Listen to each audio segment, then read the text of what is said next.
Hello guys, and welcome to a new Steel Division 2 video today by me, Vulcan. Today I have for you something quite exciting. This is a 10 versus 10 breakthrough on Slutsk. And in this one, I'm going to be using the 11th SS-Fr Panzergrenadier Nordland.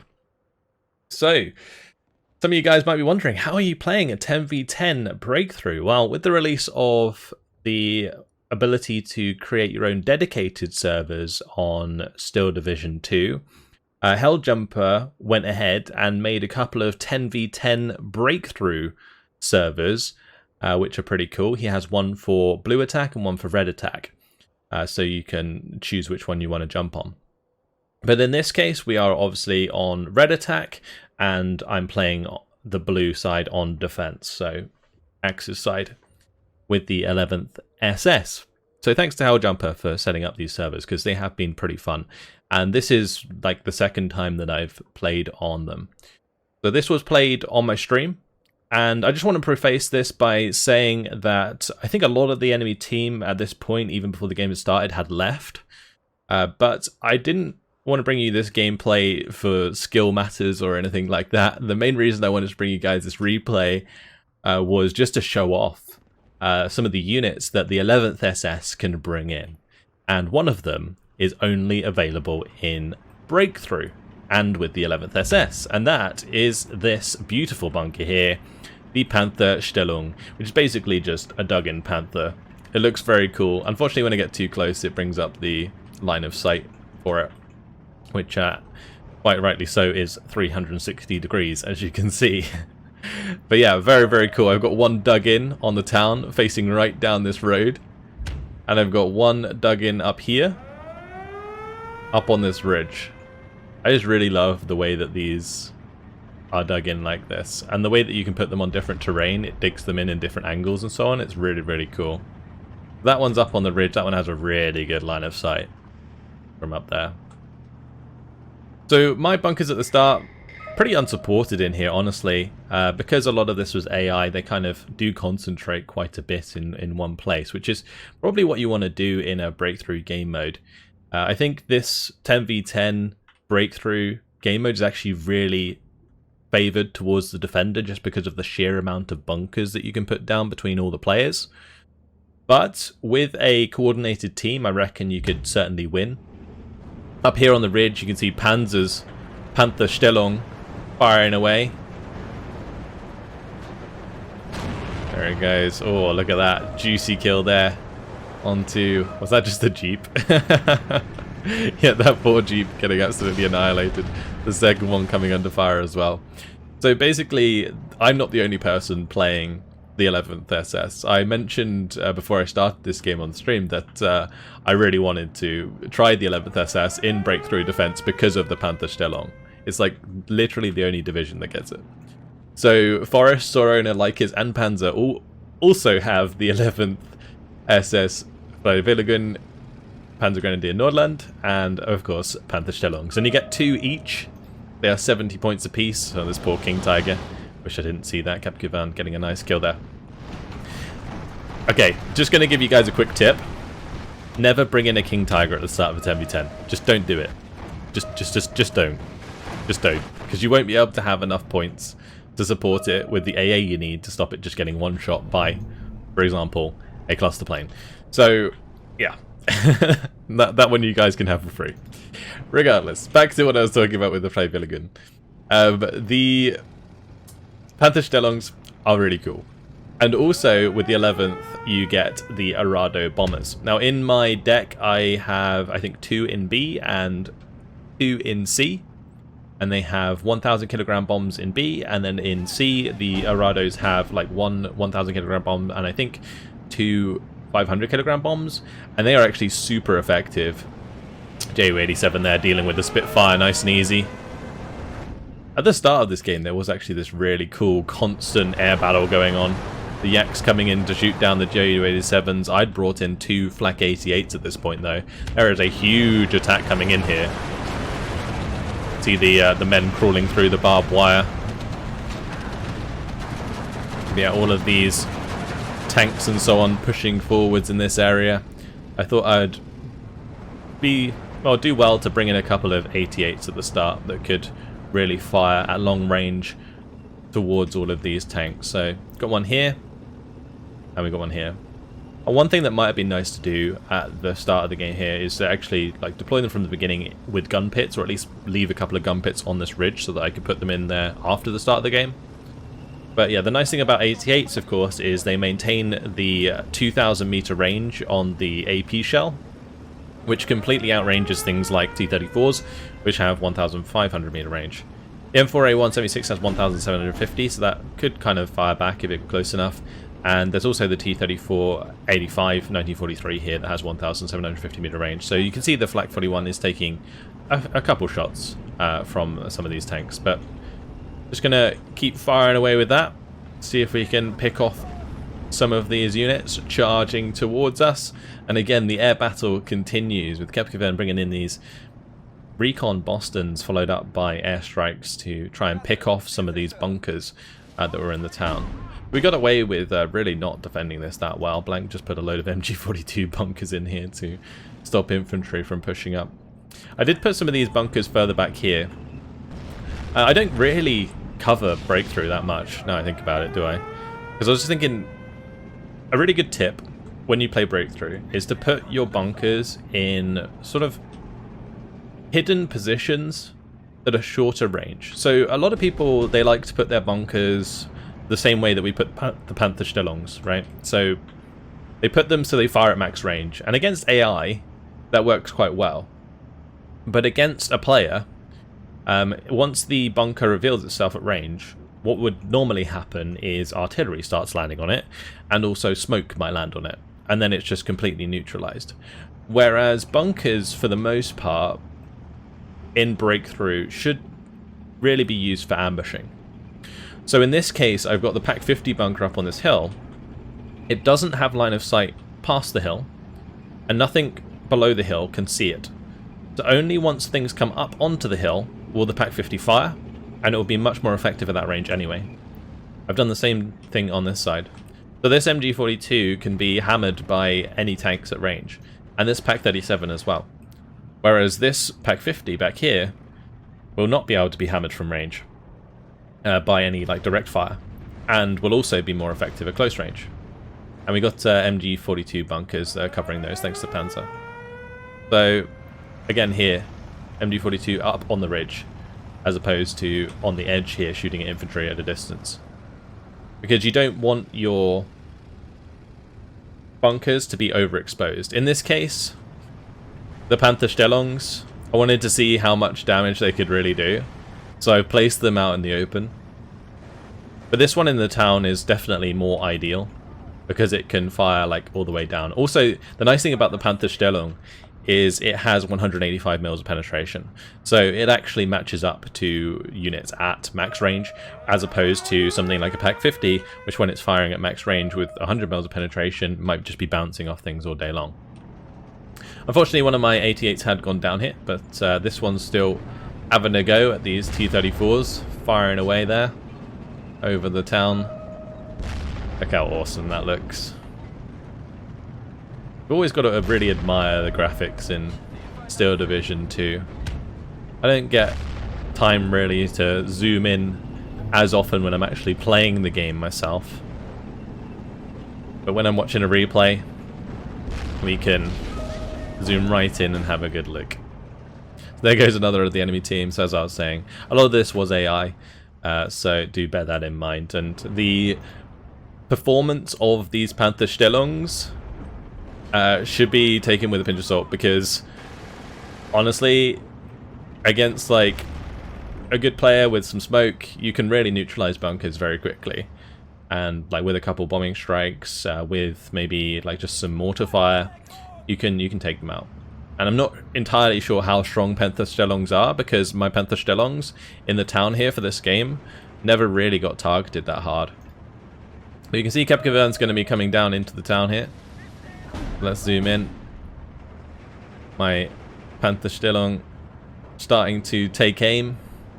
Didn't quite fire. Well, that's one thing about these Panther Stellungs actually, they don't have any HE shells like normal Panthers do, so you got to bear that in mind when using them. But it is very cool to see. I didn't manage to get down too much barbed wire, but some other people did. There is plenty of defences hanging around here. Some little bunkers with trenches all in here. It's really, really awesome. Like 10v10 breakthrough was just like such a good idea by Helljumper, so I'm really glad that he set up the server. And M5A1 now under fire.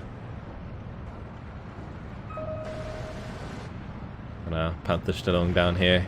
On fire away, boy. Get that M5A1. You gonna do it? Oh, it keeps changing aim.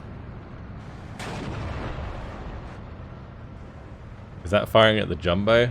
Oh, the jumbo almost got side shot there. So something like a jumbo is actually quite good for dealing with bunkers. Maybe not so much a Panther Stelong because of the penetration value, but against other bunkers like 37s and Pac 50s, a jumbo can just ride up to them and not have to really care. Here comes the Bostons. I'm going to be bombing my bunkers because this Pac 50 had killed a Sherman that came up here. So yeah, Campagavern's doing a good job here with his recon just to spot the bunkers and then getting those direct bombing strikes on target, which you can see do dismantle the bunkers quite quickly. In between these 88s and my bunkers, I do have some Panther Ds sitting out in the open. They are relatively safe because of the 88s. I did actually manage to snipe one of the Yak ones there, as you can see with the 88, which is quite amusing when you see that happen. Panther Stelong still firing away. They're actually starting to make a push into the town, so got to get some infantry in here, and I'm not the only one who sees the trouble. Monsieur bringing in some troops, Sorona bringing in some troops. And I think the 10v10 breakthrough really is like a huge team effort. It definitely exacerbates the need for team play in Steel Division 2, which is one thing that I find really fun about it. I played another 10v10 on Gura Calvaria, and in that one I basically typed in chat to my team like that we should all attack on one side because it would be a lot more concentrated and therefore you'd be more likely to break through quicker, and then you could kind of like break from one side to the other behind all of the enemy bunkers. So we did that and it was really good fun. Unfortunately we didn't win still, but yeah, I think this game mode can really encourage team play, very much so. The Boston's coming in there again. Reload really fast. Got some Panzergrenadiers in position. I'm pretty sure those IL-2s were going for the bunkers here. Oh, that's a triple. That's a triple 88 just banging the IL-2. Let's see if we can shoot him down. A direct hit there. I'm not sure if it would actually kill it. Oh, there we go. Another direct hit might. Oh, nearly. Got out just in time. Right, the Panther Stelong firing away once again, straight down this main road. See that it's holding its position. This is something that you can imagine being quite realistic, honestly. The Panther being dug in down a road like this and just absolutely decimating units that are coming towards it. Like the convoy arrives at the end of the town and just gets ambushed by this Panther that's dug in.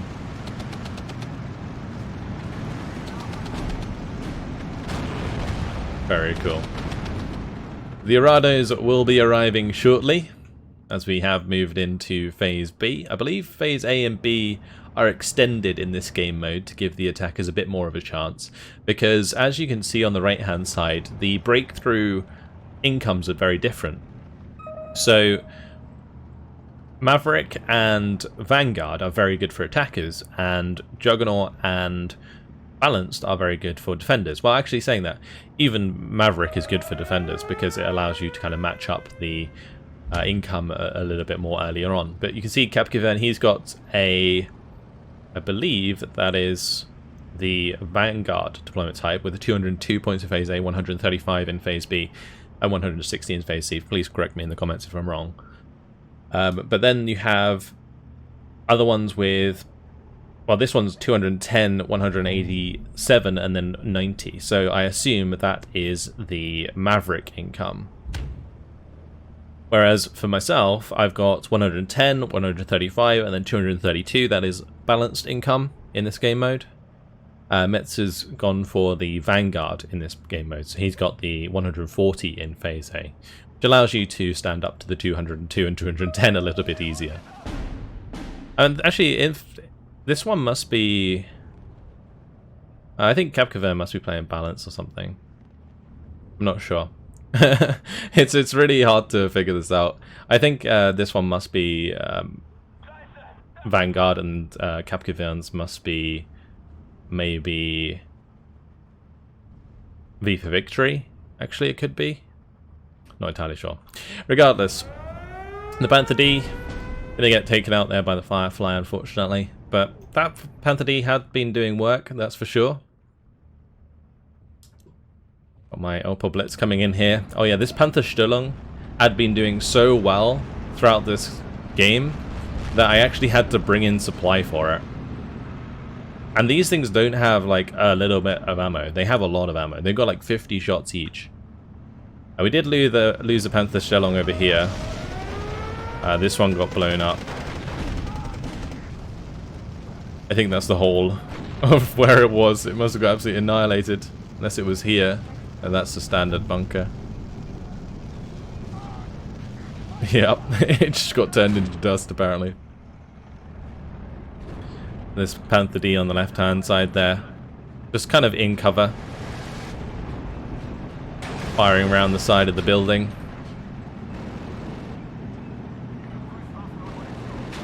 Look at that. Glorious, with the smoke piles in the distance. The Panther's just annihilating half tracks at a distance as well. There goes another one. Moving it forwards a bit there to continue the engagement. Another Panther D on the way. We'll try and take out this Firefly if I can. And the Fireflies are actually pretty scary at range against Panthers. In this case, managed to get the shot on target. Nice thing about the Panther D is it does have reasonably good accuracy. 40% there, plus the 1-star veterancy is going to make that a little bit better. Got this MG42 bunk here. Again, putting them in places where they can't be direct fired unless they're relatively close is really nice. So this one's kind of tucked down in the corner here, but can fire at anything that comes off the ridge and heads towards this flag. And again, this MG42 bunker a little bit further back. Something that I would definitely recommend you guys to do. This Pak 50 bunker is still alive, with the 88 kind of keeping it covered from the air. And also more AA further back. Yeah, we're able to keep this one alive and ready to take on enemy armor that comes up the ridge there. Ju-87's coming in, MU-109 going for the Yak-1B. Very cool indeed. As here comes another Sherman. Bunker at the ready.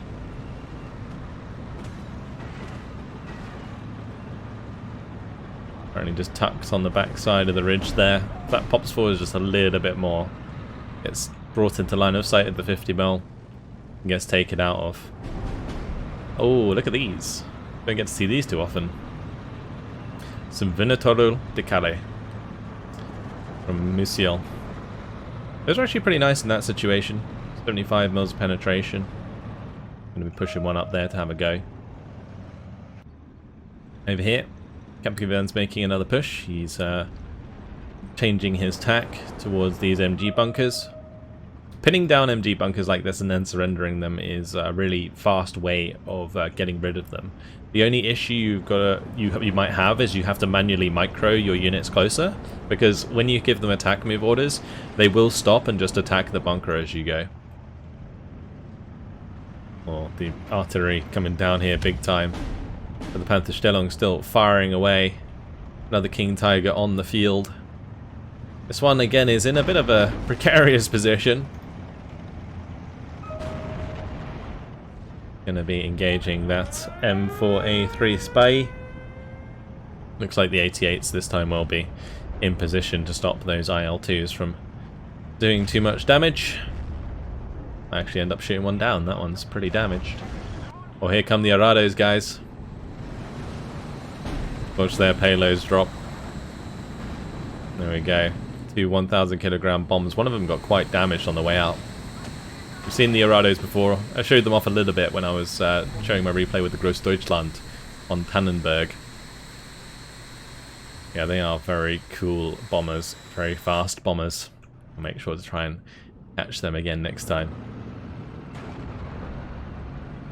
The Panther D still trying to do its best. The Achilles did come in and was trying to engage my Panther D at a distance, so had to back off there a bit. Again, the Panzerstellung still alive on this ridge and in the town. IS-2s, actually a really good choice for dealing with Panzerstellungs, especially IS-2 1944s. IS-2 1944s are great because they can actually face tank Flak 88s and probably the Panzerstellung as well. Whereas the IS-2 1943 has a little bit of a harder time because it doesn't quite have so much armor. Also, there is the King Tiger on the way. I believe this King Tiger, yep, another one died there. Unfortunately, it's now 2 wrecked in the same place. The third now on the way. I think that was probably just caught out by the IS-2 at close range, whereby the King Tiger can actually get penetrated. Over on this left side, Forrest's done a good job of like counter pushing into the AI there. Meanwhile, elsewhere we're just kind of chilling, holding the line. Again, my Pak 50 in position takes out the Cromwell. Another nice thing about the Pak 50 bunkers is they do fire quite fast. The Panzerstellungs actually don't. So this has 12 round per minute rate of fire, whilst the Panzerstellung only has 6 round per minute rate of fire, which is significantly slower than my 3-star Panther D. I could have given the Panzerstellung some veterancy as well. That would have helped it shoot a bit faster. A 6 round per minute rate of fire base on something that can't move is actually, like I say, pretty bad, because you're only going to get like 1 or 2 shots off before you're almost fully pinned. Whereas on a tank, you can obviously dictate the engagement. A big old push here from this infantry coming up the ridge. Gonna pin down this Pak 50 before it can do too much.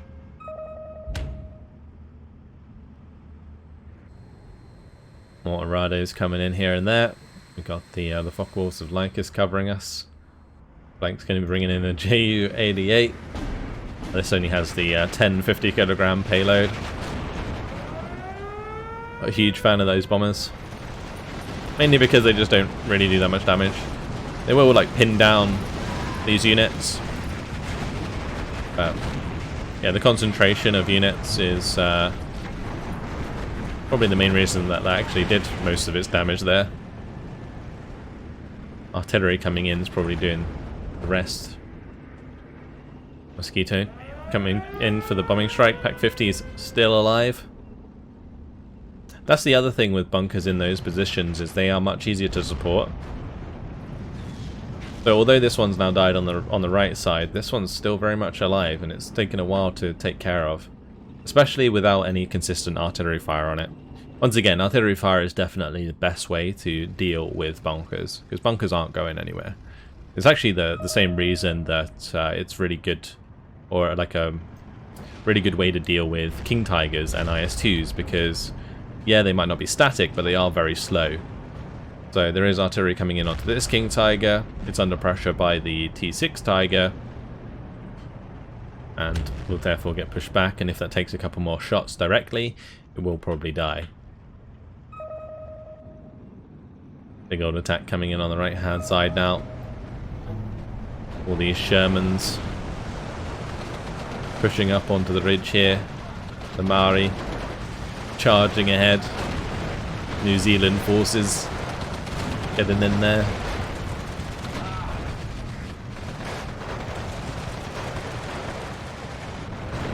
MG42 bunker not able to pin them down.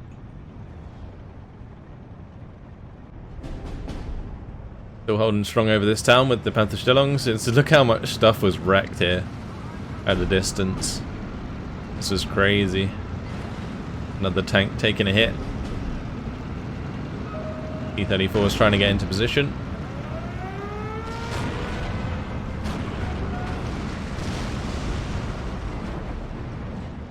IL-2 is coming in again. So much anti-air now for us. And as we now move into Phase C, more bombers are available. We've got 2 Arados from Lycus coming in on the right hand side to deal with the Maori and the Shermans there. Bombs away.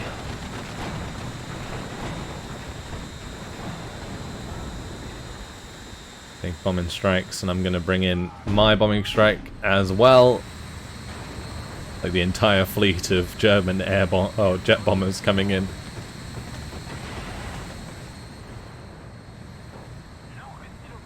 And there's the last one. That last one was a Phase C version with the extra payload. That's going to land right on top of these units. And that was a big, big hit there. We move it to a neutral perspective. You can see the death of 2 Shermans and a Staghound in the same place. We absolutely annihilated everything on this hill, as you can see. Really, really good fun, those jet bombers. They are quite brittle though, so do be wary about using them. Especially where there's like a lot of AA. They can definitely take a lot of damage very quickly, especially when they're flying towards enemy AA. They're not so bad when they're flying away, because the speed kind of causes the AA to trail behind them. But when they're flying towards the AA, they do tend to take quite a lot of damage. So you're going to want to make sure that you kind of scout enemy AA with like maybe a fighter first, or something a bit lighter, or a bit faster maybe, that's not your Arado, just to see where the AA is. Here we go with another one. This is again the bigger payload that's coming in for the bombing strike. I've got another one coming in. That one landed on the Shermans and the Fireflies. Mine's going for the IS-2 and the Achilles. Bam. IS-2 and Achilles down. My Arado did actually die, as you can see. Didn't even take that many shots from AA, but got shot down, and that's what I was talking about. Because the AA was on the left, as the Arados pull to the left, they're technically kind of flying towards a lot of this AA, and therefore taking quite a bit of damage. But even more Arados on the way. Panzers gets way too close to the sun and shot down as well. Imagine how mad German High Command would be about losing 2 Arados. Another one coming in. Is that one going to go down as well? Taking a lot of damage. The flak's hitting it hard. And down it goes. Make that 3. So yeah, 10v10 breakthrough. As you can see, there's only 1 minute and 50 seconds left on the clock. I don't think anything really stood at much of a chance. Although, saying that, the AI did push extremely hard. And the AI is actually pretty good at aggressively attacking regardless of its losses. But yeah, even so, this was this was not meant to be a replay that was like showing any sort of like particular skill. I just wanted to show you guys the awesome units and awesome spectacle that is Steel Division 2. Allows me to zoom in a lot in these replays, and I really do enjoy filming them for you guys. Look at that rocket artillery coming in there, absolutely obliterating that hill whilst my Panther watches. And anything that moves forwards is going to fire at. Like, oh, you're trying to get away from the rocket artillery? Well, my Panther D's got it covered. These are just Vielfachwerfers firing away. These have a lot of rockets. They fire 48 with each volley. It's a lot of rockets. 36 seconds left. Yep. I had a lot of fun with this game regardless of the position we were in against AI. I think just being able to actually play around with these Panther Stellungs and see how they do was really, really good fun. And hopefully you guys enjoyed the replay, honestly. It's not like the most exciting game in the world in terms of like how tense or close it is, but different units, and in this case the triple King Tiger, look at that. Charging forwards there, the IL-2 is trying to do their best to slow them down, but that's not going to happen. Game ends 29 minutes 9 seconds. We ended up with a quite decent KD there, 3,680 kills to 935 losses. My Panther Stellungs did really well. But this mainly comes down to the fact that it was AI. They weren't smoked, they weren't artied, and so they were just picking up free kills.